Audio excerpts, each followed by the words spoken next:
Magandang gabi, pambungad sa ating newscast ang magandang balita. Ganap na pong batas ang free college entrance exam sa private colleges at universities sa bansa.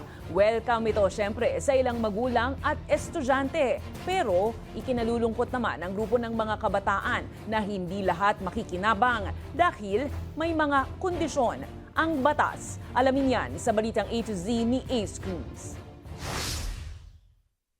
Sa University Belt sa Maynila naikot ang mag-inang Isabel at anak na K-12 graduate para maghanap ng papasukang universidad. Pero sa entrance exam pa lang, mataas na nilang bayarin. Nag-take din kami doon sa may payment na entrance exam.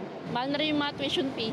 Pero mukhang maibsan na ang problema ng mag-ina, lalo't naglaps na bilang batas itong June 14 ang Republic Act 12006 o ang Free College Entrance Examinations Act sa private colleges at universities. Sa ilalim ng konstitusyon, nagiging ganap na batas ang isang panukala kahit pa hindi pirmado ng Pangulo kung hindi ito inaksyonan ng Presidente 30 araw o isang buwan matapos mapadala sa kanyang tanggapan. Ikinatuwa naman ito ng ilang magulang at mga estudyante. Good news yun bilang parents kasi pwede pang magamit yung payment sa ibang gastusin. Para po kasi mas practical po and hindi na kailangan gumastos sa malaki. Kasi sabi po sa akin ng mama ko, hindi naman daw po importante yung gagastos ng pera. Basta malaga lang daw po is makakapag-aral ka daw po.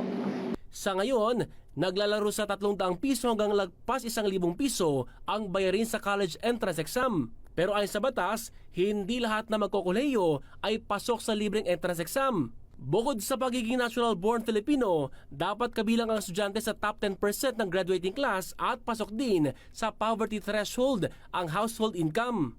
Bagay na ikinalungkot ni Kabataan Party List Representative Raul Manuel na siya nimiakda ng panukala sa Kamara dahil nananatilian niyang hindi libre para sa lahat ang entrance exam dahil may mga kondisyon pa rin dito. Gayunman, masaya pa rin siya sa pagiging ganap na batas ng panukala dahil matagal nang pahirap sa gastusin ng mga mag-aaral ang college entrance exam fee. Sa panig naman ni Senador Bong Revilla na may akda ng panukala sa Senado, makatutulong anya ito sa mga underprivileged students. Hindi naman nakikita ng ilang private colleges na lubhang makakapekto sa kanilang kita ang naturang batas, gaya sa Chiang Kai-shek College sa Maynila. It's not actually a loss kasi we're able to get good students naman from our public schools, especially here in Manila. So while we look at when we say revenue supposedly from entrance examinations, totoo, siyempre nawala. Pero on the other hand, we're able to get more students also. Ayon sa Pangulo ng Chiang Kai-shek College, patunay itong walang magiging negatibong epekto ang pagpapatupad ng batas dahil noong pang 2018 ay winave na nila ang aabot sa 300 pisong entrance exam fee at dumami pa ang nag-enroll sa kanilang kolehiyo. Probably around 10 to 20% student rate increase.